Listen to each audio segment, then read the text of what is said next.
Bonjour mes amis. Le titre du partage que je veux vous apporter aujourd'hui, c'est... en fait, c'est la continuité d'un message que j'ai apporté il y a quelque temps. Fait que ça serait un peu comme la deuxième partie. Et le titre, c'est Le jour où les lumières se sont éteintes à Jérusalem. Il y a plusieurs mouvements religieux à l'heure actuelle qui nous enseignent que Dieu est sur le point de juger le monde, hein, la fin du monde est à la porte. Mais laissez-moi vous dire que la Bible n'a jamais enseigné une fin du monde qui viendrait dans les années 2000. Si vous lisez les évangiles correctement et les lettres de Paul et des autres auteurs du Nouveau Testament, vous allez vous rendre compte que les premiers croyants étaient convaincus de vivre la dernière heure. Hein? L'apôtre Jean, dans une de ses épîtres, nous dit, bien-aimé, c'est la dernière heure. Hein? Alors, pour lui, il est évident qu'il ne s'attend pas à ce que la fin du monde arrive 2000 ans plus tard. Hein. Il est à la dernière heure, non pas à la dernière semaine ou au dernier mois, mais à la dernière heure. Hein. Vous savez, l'Ancien Testament se termine avec le livre de Malachie et Malachie nous parle du grand jour redoutable de l'Éternel. Hein? Et il nous dit que lorsque ce jour paraîtrait, Dieu enverrait Élie. Hein? Et ce serait le signe que le jour redoutable de l'Éternel serait présent.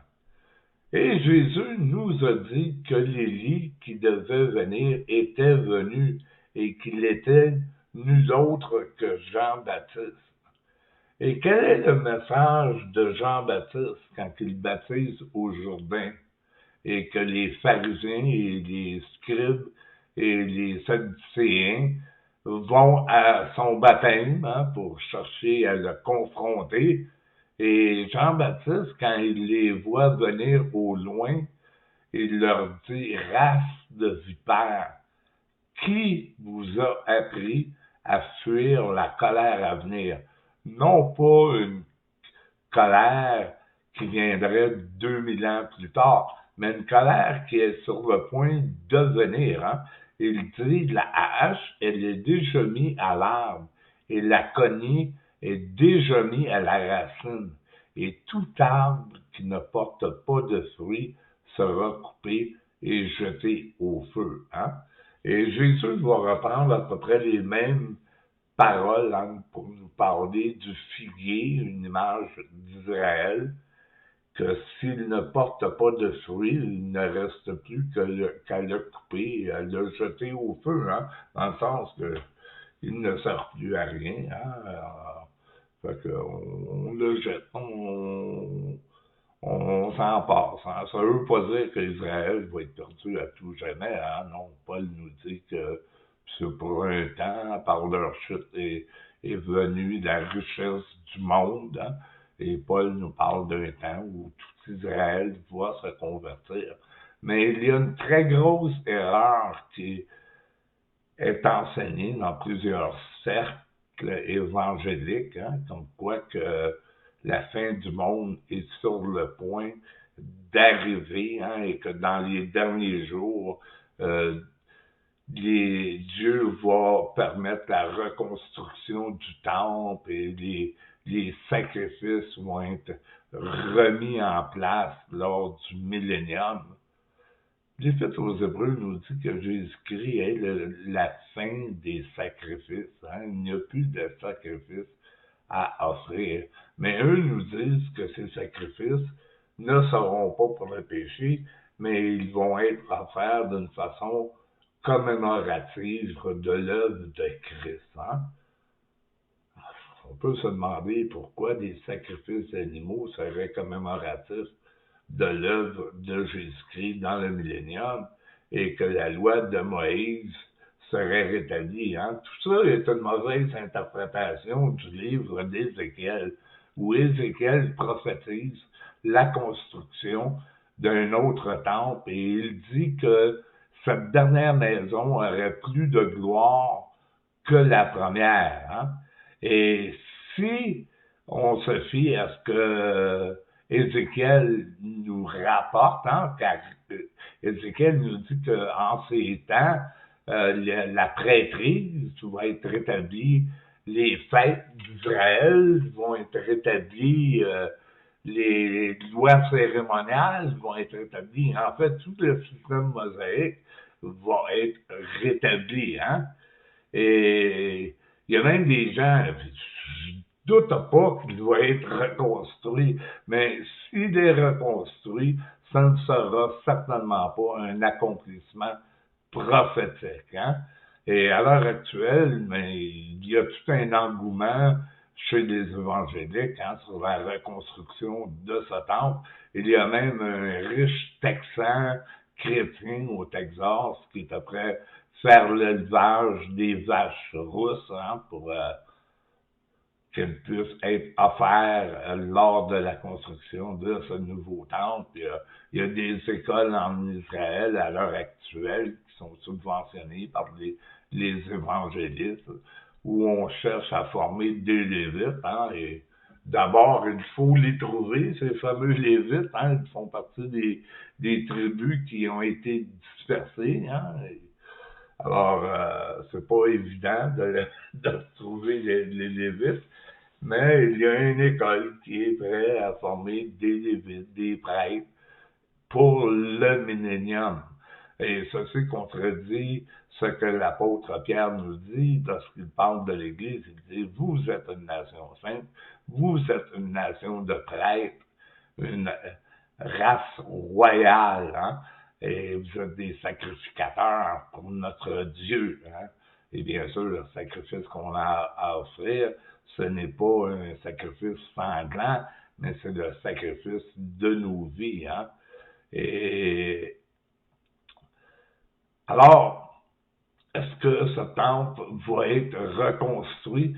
Vous savez, toute cette folie apocalyptique, elle date des années 1800, la fin des années 1800, alors qu'une mystique du nom de Margaret MacDonald, dans une assemblée charismatique, a eu une certaine vision, selon elle, comme quoi une partie de l'Église, hein, car la plupart des chrétiens parlent d'un enlèvement général de l'Église, mais à l'origine, c'était pas ça. À l'origine, la vision de Mme MacDonald était que les plus que vainqueurs de l'Église uniquement seraient enlevés au ciel et qu'ils ne passeraient pas au travers de la tribulation.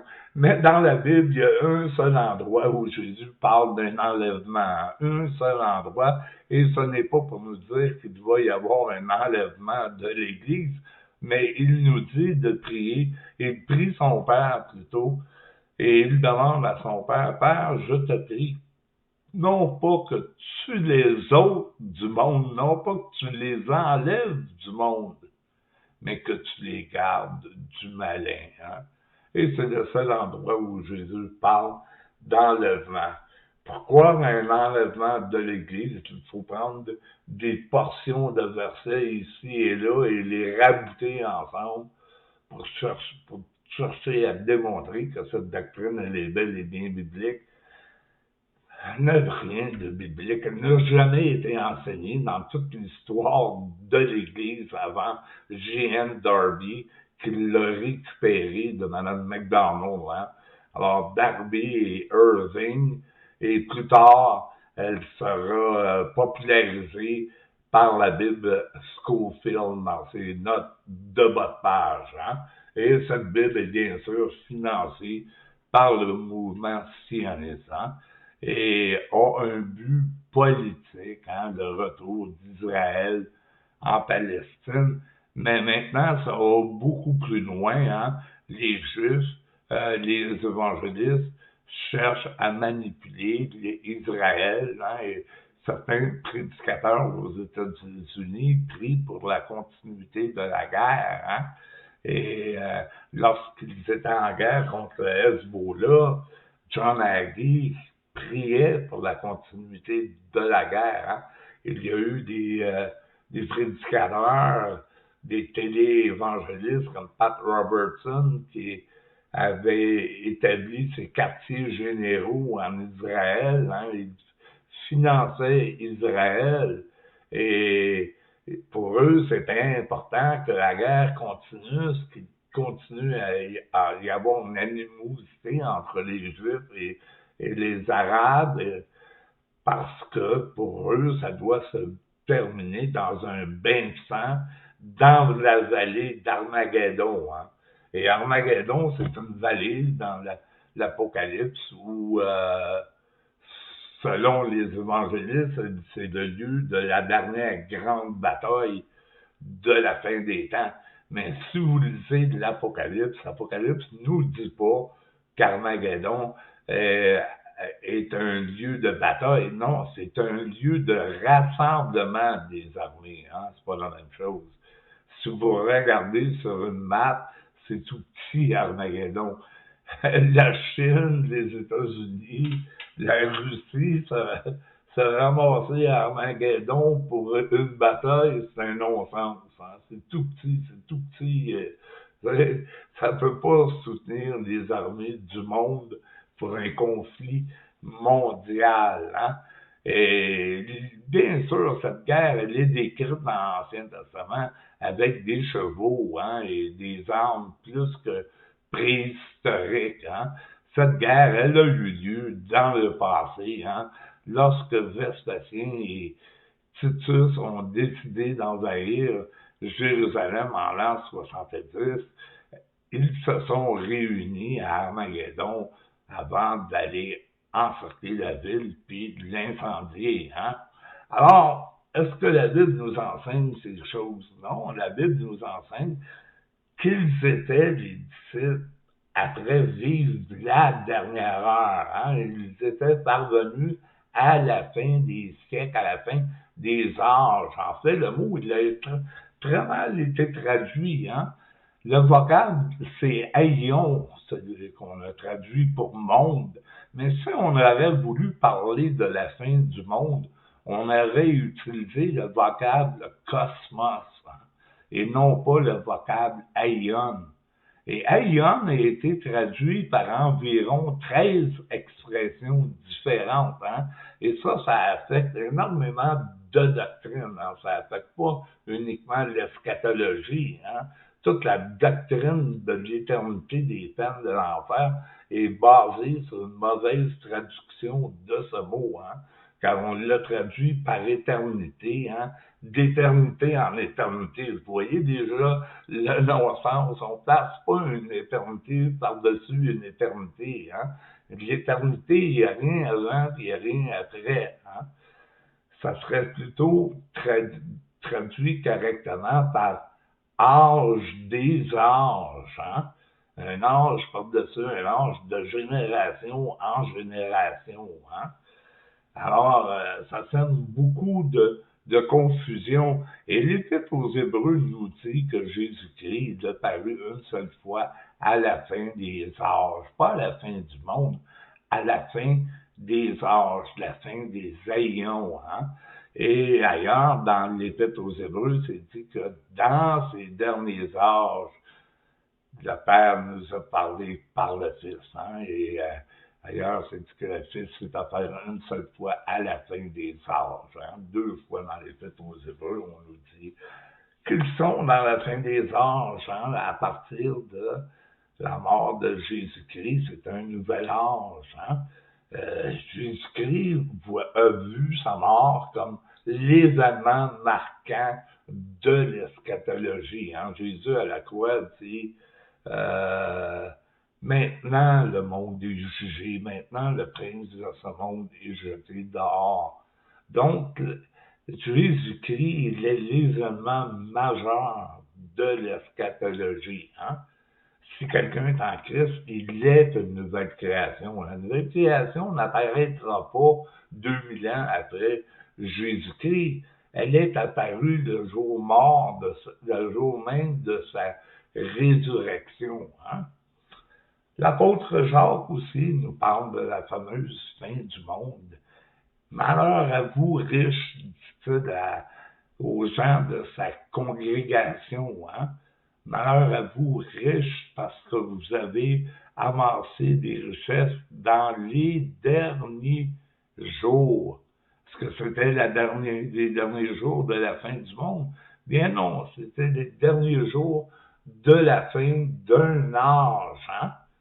Alors, même Jésus, dans Matthieu 24, il dit, cette génération ne passera point que toutes ces choses n'arrivent. Et là, j'entends les évangéliques me dire, non, tu peux entendre le passage hors contexte. Dieu s'adresse à des justes, c'est la génétique des justes qui ne passera pas. Ah oui, regardez attentivement tout le contexte de Matthieu 24. Il s'adresse à des justes, il dit, priez que votre fuite n'arrive pas un jour de sabbat. Il ne s'adresse pas à des gens qui adorent le dimanche, hein, des gens de Shawinigan ou des gens de Trois-Rivières ou de Chicago ou de Paris.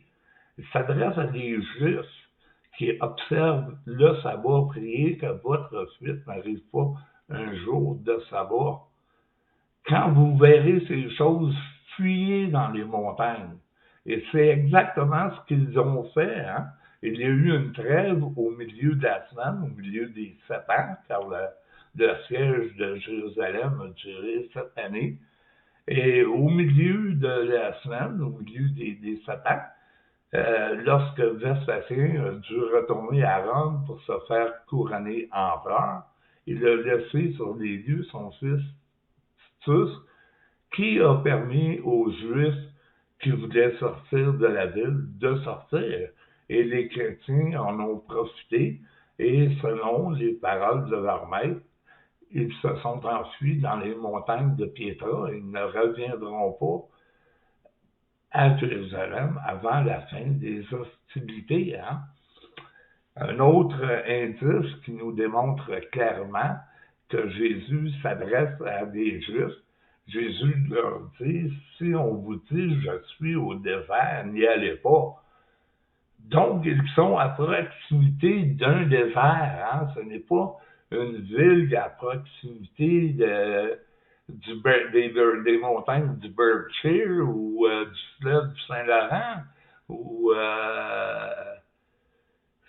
tout autre lieu géographique de la planète. Ils sont tout près d'un désert.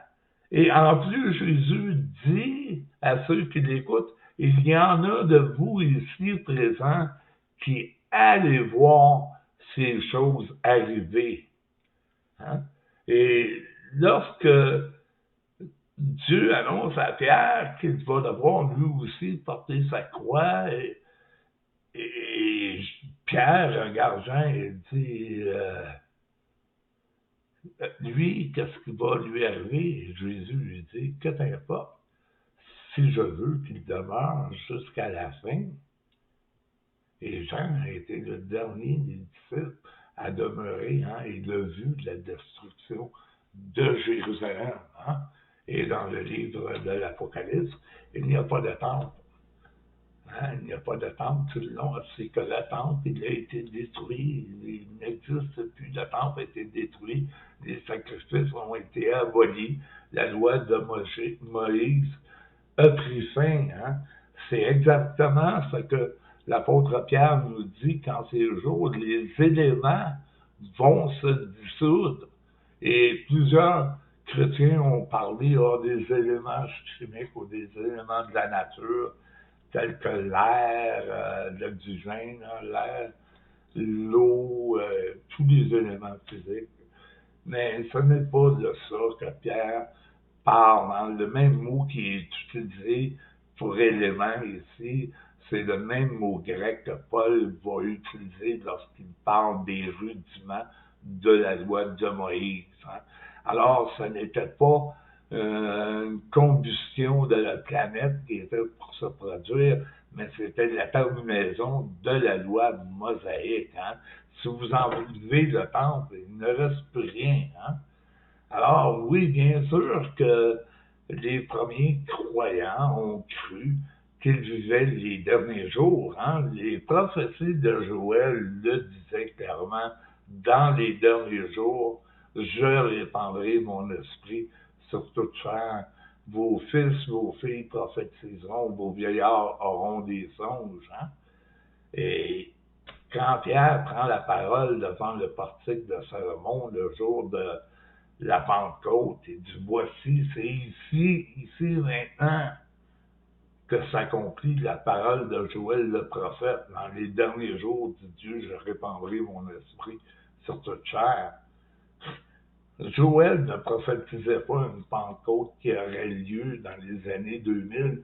Il prophétisait la Pentecôte qui a eu lieu le jour de la Pentecôte, hein, 40 jours après la résurrection. Alors, il y a plein d'évidences dans la Bible qu'ils vivent les derniers jours, hein, qu'un jugement va arriver. Jésus a prononcé 2 complaintes, hein, sur la ville de Jérusalem. Une de ces complaintes, c'est Jérusalem, Jérusalem, toi qui tues des prophètes, hein, tu vas être coupable du sang de tous les prophètes, hein, depuis le sang d'Abel le juste jusqu'au sang de Zacharie que vous avez tué entre l'autel et le temple.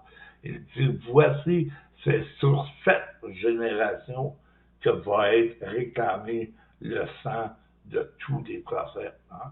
Et dans une autre complainte sur Jérusalem, quand Jésus s'approche de Jérusalem et qu'il voit la ville de loin, il dit, oh Jérusalem, et il pleure. Hein? Il y a 3 endroits dans la Bible où Jésus pleure, et 2 de ces endroits, c'est sur la ville de Jérusalem. Il la voit de loin et il dit, ô Jérusalem, combien de fois j'ai cherché à te réunir autour de moi comme une poule cherche à réunir ses petits autour d'elle, mais vous ne l'avez pas voulu. Voici, votre ville va vous être laissée déserte. Alors, ces choses-là se sont accomplies en l'an 70, hein, et c'est très détaillé par les antiquités juives de Flavius Joseph. Hein. Il y a Philo d'Alexandrie qui nous en parle aussi, Plinie le Jeune et Tacite. Hein. Ça fait qu'il y a beaucoup d'œuvres historiques qui nous parlent de cette catastrophe terrible qui est arrivée. Hein. Et dans le prochain cours, ça c'est une introduction en passant à l'événement que je vais faire à partir du 15 février, qui va démontrer clairement que la fin du monde, ce n'était pas la fin du monde, c'était la fin d'un art. Et je vais vous parler de tout ce qui est arrivé, hein, les faux messies, les tremblements de terre, toutes les catastrophes que Jésus a prophétisées sont arrivées à cette époque. Hein. Même les choses, les signes spirituels, on va étudier toute la linguistique apocalyptique de l'Ancien Testament et on va s'intéresser aussi à toutes sortes de faits qui ont été rapportés, hein, par des historiens de l'époque, hein, sur les signes miraculeux qui sont vraiment produits à cette époque. Hein. C'est assez bouleversant. Puis, on va reprendre tous les événements majeurs qui ont conduit à la chute de Jérusalem et pour finalement parler du remplacement du temple, hein, par un temple spirituel, du remplacement de la loi par une loi qui est gravée dans nos cœurs, du remplacement de la prêtrise par une nouvelle prêtrise. Hein. si quelqu'un est en Christ, toutes choses sont devenues nouvelles. Il y a une nouvelle Jérusalem qui n'est pas dans l'esclavage et qui est libre. Et elle existe présentement. Elle n'a pas besoin d'être vénérée comme une terre sainte, hein, comme un vulgaire carré de sable. Là, alors, j'espère que ça a été instructif un peu, que vous avez retenu des choses, mais ça ne s'arrête pas là, hein. J'ai d'autres explications à donner. Alors, je vous invite en grand nombre à participer à cet événement. Je crois que vous allez en tirer beaucoup de choses et vous allez comprendre mieux la dispensation de la grâce de Dieu, hein, que euh, dans le calendrier prophétique, nous n'avons pas à attendre un jugement et nous sommes dans une période de grâce. Il n'y a pas de parenthèse, comme les évangéliques nous disent, hein, les parenthèses de la grâce, hein, et que Dieu est sur le point de fermer pour envoyer un jugement sur la terre et maudire ses ennemis, leur faire du mal et les châtier. Hein. Non, il y a un autre événement prophétique à venir et ce n'est pas la destruction, mais c'est la manifestation des fils de Dieu qui vont affranchir la création de la corruption. Hein. Alors, je vous remercie d'avoir été attentif. Le temps manque, mais je ne veux pas m'attarder à parler trop longtemps. Hein. Alors, je vous dis comme à mon habitude, passez une bonne semaine, puis je vous aime. Peace. Bye.